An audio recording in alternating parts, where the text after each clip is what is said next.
Hi guys, it's Matthew. So first of all, before I even start, I'm very excited about the content of this video today. It's something brand new, and I feel like this concept, which I've never said before, is something that I will be saying for the next decade, if not my whole life in my coaching. At the end of this video, there will be a special announcement. I told you that in last week's video. Watch right to the end of this video so that you do not miss it. Okay, I want to get down to it. One of the biggest issues that I believe women experience with men is how to communicate their standards. The first problem for a lot of women is that they don't know what their standards are. They've never really articulated to themselves what is okay and what is not okay for a guy to do around me. What am I looking for? What kind of treatment do I expect? And even when they know what those standards are, how do I actually communicate these standards to a guy in a way that doesn't make me seem like a nag,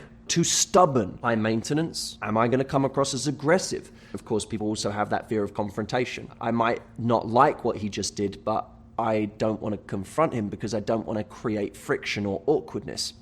Many people won't admit this out loud, but it's the reality. Communicating standards can be a very difficult thing. The sad part is that communicating your standards is one of the most attractive things you can do. If you know how to do that, you will get a guy attracted on a completely different level than other women can. So if you're avoiding communicating your standards, if your tendency is just to be passive, to hide the way you feel, or just to put your guard up and distance yourself from a guy, so that he can't hurt you, but at the same time, he never really understands, you're missing out on a really amazing opportunity to influence guys and create attraction. So how do you communicate your standard to a guy?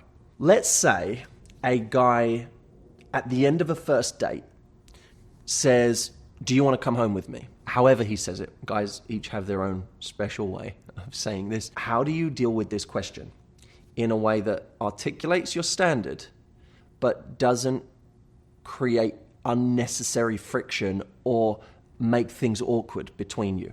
I've thought about two types of women that get this wrong. One type of woman who gets it wrong is the woman who is overly aggressive. She's the one who, when he says it, she says, "Are you kidding me? You think I would come back to your house after one date?" That's the woman that creates confrontation, bruises his ego, and makes him feel like he doesn't want to take any chances with her again. Then there's the woman who's kind of a little too sweet. She's too passive. Now, she may go one of two directions. She might say to him, she might make excuses and say, "You know what, I have so much work to do in the morning, I have to get up early, so I can't, but hopefully I'll see you later this week." So he never really knows that it was too fast-paced for her. All he knows is she made an excuse. Whether it was legitimate or not, he doesn't know, but he doesn't know what her standard is. The other type of sweet person or passive person goes home with him, even though it's not her pace to go home with someone that quickly. She does it because she doesn't want to create confrontation and she doesn't want to make things awkward, and she likes him, so she thinks, "I do like him and I do want to be close to him." So she goes back to his apartment. Maybe she has sex with him, maybe she doesn't, but she gets taken into a situation that she doesn't really want to be in. So neither of these work very effectively.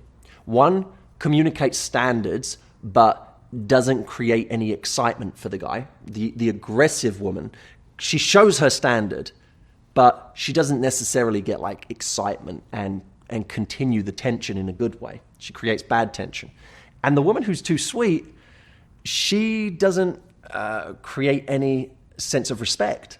Now, there's a concept in the food industry. When they're manufacturing food, they're looking for the optimal ratio of salt and sweet that stops you from being satiated, that stops you from being full, that keeps you wanting more, to the point where in food is what makes you overeat, right? Because you eat something and it's got that exact right level, which they have measured, they know. It's got that exact right level, and then you go, "I want another one. Just one more. I want another one. I want another one. I want another one." And you keep eating and you don't lose your appetite because it's the optimal level. It's called the bliss point. The bliss point applies perfectly to communication with men. We are always looking for the bliss point in communication. What is the optimal level of salty and sweet when you communicate your standard? In our example before, the woman who was overly aggressive, a little too salty, right? Didn't create any excitement, didn't create any more desire, just created tension in a bad way, not the good tension. The one who was too sweet didn't show any standards. She wasn't salty enough. So now she just, at the end of it, he's going to get bored with her because she doesn't have standards, it seems, and he doesn't end up respecting her, and that means he gets less attracted. There is a woman who in this situation achieves the bliss point. She's the woman who says to the guy, you know what, there's a part of me that would love to, because you're super attractive, but it's not my style to move that quickly. I don't move that fast. But if you want to take me out later this week or next week, I'd love that. Okay, I'm going to repeat that because I want you to watch what happens in each step. There's 3 steps to this. 1, you know what? There's a part of me that would love to go back with you because I think you're really attractive. 2, but that's just not my style. I don't move that quickly. 3, if you want to go out this week or next week, however, I'd love that. That would be really cool. Now, these 3 things, what you've done is you've started by showing attraction. There's a part of me that would love to go back with you because I think you're super attractive. There you're creating all of these, like, this tension in a good way, these fireworks, these sparks, this desire. He's like, oh my God, she wants me. But part 2, I'm telling you my standard. I don't move that fast. That's not my style. I just don't move that quickly. He hears your standard now. And then lastly, you open the door for him to step up his game. So you say, but if you want to do something this week or next, I'd love that. That would be cool. This is the bliss point. This is the woman who has got the optimal level of salty and sweet that makes a guy want more, that stops a guy from being satiated, that makes him think, I need another one. In this case, it's another date, right? I need to see her again because she achieved the bliss point. I'm not gonna lie, when I was sitting there and this thing clicked for me, this idea of the bliss point, it might be one of the most exciting concepts that I've come across and thought about for attraction and human dynamics in general in a very, very long time. So my question to you is, firstly, did you find that example useful?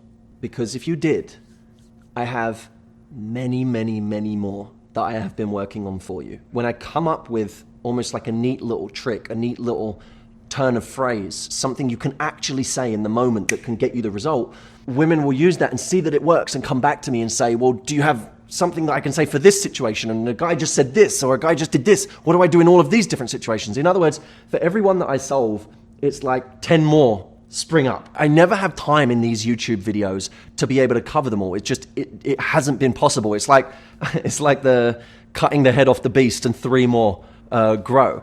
So I have been working on a brand new program that is very different from the other things that I've done. And it's different in this way. I thought to myself, you know what? There are many, many different scenarios where women want to know the exact thing to say and do. They don't want just psychology. They don't just want a concept, because people hear the concept and then say, okay, I get the concept, so now what do I do? It's easy to say, you have to sound confident when you talk to guys. That's easy.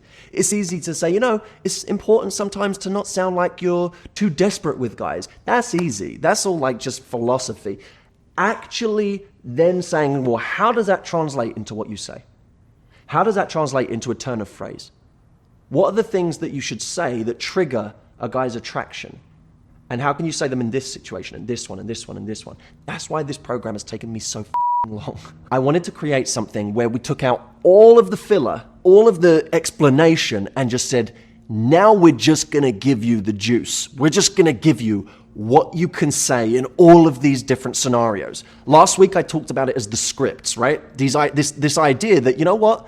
There are certain scripts in dating and in relationships that just get the result. I feel confident that this is the most valuable program I've ever created. I will go as far as to say that the Get the Guy book pales in comparison to what I have created here that I'm about to announce on Thursday. And I don't say that lightly because I'm proud of that book. It's my baby. I put my heart and soul into it when we did it. It was a New York Times bestseller, over 800 reviews on Amazon. It's 4.5 stars in Amazon. I think it has 80% 5-star reviews. And I know that people who read the Get the Guy book, the most common comment was this: I love the book. I just want more examples of how to use it. I want more examples of things that I can actually say to guys. That's what this is. All in one place with all of the fluff cut out and just the examples so that you can go and get the results immediately, and it's quick. That's why I believe it's the most valuable thing I've ever done, because it literally gives it to you on a plate. When this gets released, and by the way, this program is being released this coming Thursday. When it gets released, over 700,000 women are going to be hearing about this program. For the first 1,477 women who get on this program, I have 2 very special bonuses that I'm going to be announcing this Thursday when I announce the actual program. For now, here's what you need to do. Get yourself on the early bird list. There's a link under this video. There's going to be a link at the end of this video as well. Get yourself on that list now. Do not miss out. You'll know I'm not exaggerating here because we've released programs in the past. My previous program, we had an early bird list. Some people thought they didn't need to sign up for the early bird list, and then they missed out on the program altogether because they weren't there quick enough. The people that are on the early bird list are going to get a 20-minute head start. The doors are going to open for them 20 minutes before they open to the mass public. And as I said, 700,000 women are going to be hearing about this all at the same time. So the people on the early bird list are going to get first access. They'll literally get an email telling them to go and visit the page before everybody else. And of course, they have a much better chance of getting the 2 special bonuses that I'm going to announce on Thursday that are only available for the first 1,477 people. So there's really not a lot. That's it. I'll see you on Thursday. I can't wait for you to hear this. I'm very, very excited.